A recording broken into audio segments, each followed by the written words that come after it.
नमस्कार दोस्तों, आप सभी ज्योतिष के प्रेमी दर्शकों का हमारे इस YouTube चैनल पर हार्दिक स्वागत है। दोस्तों, आज का यह ज्योतिष का कार्यक्रम आप सभी सिंह राशि के जातकों के लिए बड़ा ही खास और विशेष कार्यक्रम साबित होने वाला है।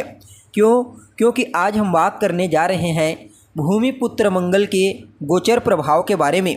जी हाँ, सेनापति मंगल अपनी वर्तमान शत्रु राशि यानी कि शनिदेव की मूल त्रिकोण राशि कुंभ राशि को छोड़कर अपने परम मित्र देवगुरु बृहस्पति की साधारण जलीय राशि मीन राशि में प्रवेश कर चुके हैं।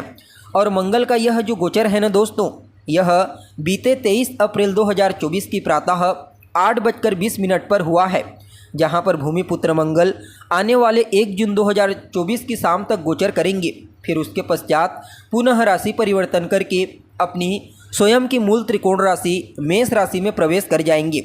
तो ऐसे में बड़े विस्तार के साथ जानने का प्रयास करेंगे कि भूमिपुत्र मंगल अपने मित्र की जलीय राशि में गोचर करते हुए किस प्रकार से आपके जीवन को प्रभावित करेंगे।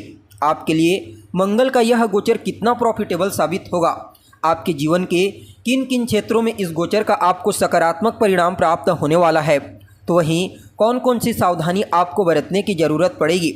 आपके स्वास्थ्य के दृष्टिकोण से आपकी लव लाइफ, आपकी शिक्षा, वैवाहिक जीवन, पारिवारिक जीवन, भाग्य, करियर, बिजनेस, व्यापार और फाइनेंस के दृष्टिकोण से भूमिपुत्र मंगल का मीन राशि में गोचर को आपके लिए कितना प्रॉफिटेबल कहा जा सकता है, सभी बातें विस्तार पूर्वक आपको बताएंगे। इसलिए कार्यक्रम को अंत तक देखिए। और अगर आप हमारे चैनल पर पहली बार आए हैं तो चैनल को सब्सक्राइब करके बेल नोटिफिकेशन को ऑन पर सेलेक्ट कर लीजिए, ताकि आपको समय समय पर इसी प्रकार महत्वपूर्ण जानकारी आपकी राशि से संबंधित प्राप्त होती रहे।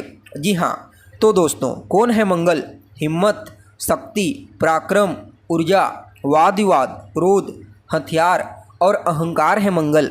अपने इन्हीं कारकत्वों के चलते भूमिपुत्र हमारे जीवन के विभिन्न पहलुओं को प्रभावित करते हैं। वैसे देखा जाए तो मंगल का एक राशि में गोचर लगभग 45 दिनों के लिए होता है, लेकिन जब चर्चा होती है मंगल के गोचर की तो इसकी चर्चा सदैव बृहद रूप से की जाती है। ऐसा क्यों? क्योंकि कर्म प्रधान विश्व रचि राखा। जो लोग पुरुषार्थ में विश्वास करते हैं, मेहनत में विश्वास करते हैं, जोखिम लेने से नहीं डरते, ऐसे लोगों के लिए मंगल के इस गोचर को समझना बेहद आवश्यक हो जाता है। यहाँ पर तो मंगल का यह गोचर अपने आप में ही बड़ा खास है, क्योंकि पहले तो राहु के साथ अंगारक योग बनाएंगे और ऊपर से देवगुरु बृहस्पति के साथ परिवर्तन योग में है। अतः आपके लिए मंगल के इस गोचर को बड़ा ही अद्भुत और श्रेष्ठ परिणाम प्रदायक कहा जा सकता है। जी हाँ, यह गोचर आपके लिए किसी वरदान से कम साबित नहीं होगा। अब देखा जाए तो सिंह राशि के जातकों के लिए मंगल का यह गोचर आपकी राशि से अष्टम स्थान में हुआ है, और अष्टम स्थान अच्छा स्थान नहीं होता। तो ऐसे में मंगल के इस गोचर को आपके लिए एकदम शुभ परिणाम तो प्रदायक नहीं कहा जा सकता। हालांकि कुछ मामलों में आपको ज़बरदस्त परिणाम की प्राप्ति होगी, लेकिन फिर भी सावधानी आवश्यक है, क्योंकि यहाँ पर अष्टम स्थान में गोचर करते हुए मंगल आपके जीवन में परेशानियों को बढ़ाने का कार्य करेंगे। खास करके कार्य क्षेत्र में आपको कुछ परेशानी फेस करनी पड़ेगी।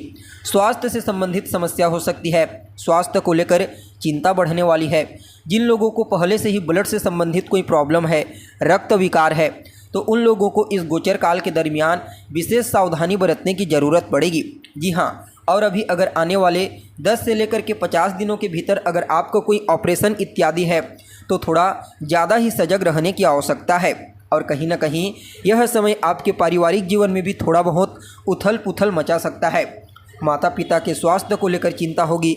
अगर आप कोई नया कार्य शुरू करने के बारे में सोच रहे हैं तो इस समय बिना सोचे समझे और किसी से सलाह मशवरा लिए बिना कार्य की शुरुआत ना करें। खास करके अपने माता पिता से सलाह लेकर के कार्य की शुरुआत करें। यह समय काफ़ी हद तक लाभ देगा। हालांकि मंगल के इस गोचर को विद्यार्थियों के लिए किसी वरदान से कम नहीं कहा जा सकता। खास करके मेडिकल फील्ड और रिसर्च फील्ड के विद्यार्थियों के लिए यह गोचर विशेष सफलता प्रदायक साबित होगा। हालांकि उन लोगों को भी अपनी सेहत का ध्यान रखना है, अपने खान पान, अपने रहन सहन का ध्यान रखना है। और इस समय धैर्य के साथ जितना ज़्यादा आप कार्य करेंगे, यानी कि जल्दबाजी करने से आपको बचना होगा। जल्दबाजी आपके लिए नुकसानदायक ही होगा, यह बात आपको अपने दिमाग में बिठा लेनी चाहिए। देखिए, मंगल आप सभी सिंह राशि के जातकों के लिए सर्वाधिक योग कारक ग्रह के रूप में कार्य करते हैं, क्योंकि यह आपके भाग्य और आपके सुख के मालिक बनते हैं। यहाँ पर भाग्य और सुख के मालिक का अष्टम भाव में गोचर करना अच्छा नहीं माना जाता। हालांकि इसका मतलब यह नहीं है कि आपको श्रेष्ठ परिणाम की प्राप्ति नहीं होगी। जी हाँ, इस गोचर काल के दरमियान आप कुछ ऐसे चमत्कार कर सकते हैं जिसके बारे में कोई कल्पना भी नहीं कर सकता, यानी कि कुछ बड़ा उलटफेर आप कर सकते हैं। अगर आप एक सिंह राशि के जातक हैं तो समझ लीजिए इस समय आपको आकस्मिक रूप से धन की प्राप्ति होगी। आपके जो गुप्त शत्रु हैं वह एक्टिव तो रहेंगे, लेकिन आपका बाल बांका भी नहीं कर पाएंगे। एक और बात, अभी वर्तमान समय में देवगुरु बृहस्पति आपके भाग्य भाव से ही गोचर कर रहे हैं, तो नो डाउट भाग्य को तो प्रबल बनाए हुए हैं, लेकिन यहाँ पर स्वास्थ्य का आपको ख्याल रखना है, चाहे वह अपना स्वास्थ्य हो, पिता का स्वास्थ्य हो या फिर माता का। जी हाँ, जैसा कि आपको मालूम है मंगल के पास 3 विशेष दृष्टियां हैं, जहां होते हैं वहां से चतुर्थ, सप्तम और अष्टम को देखते हैं। अब देखिए, यहां पर मंगल राहु के साथ युति बनाकर गोचर करेंगे, तो जहां जहां पर मंगल की दृष्टि पड़ेगी वहां वहां पर राहु की भी सम्मिलित दृष्टि पड़ेगी, और जहां जहां पर राहु की दृष्टि पड़ेगी वहां वहां पर मंगल की सम्मिलित दृष्टि पड़ेगी।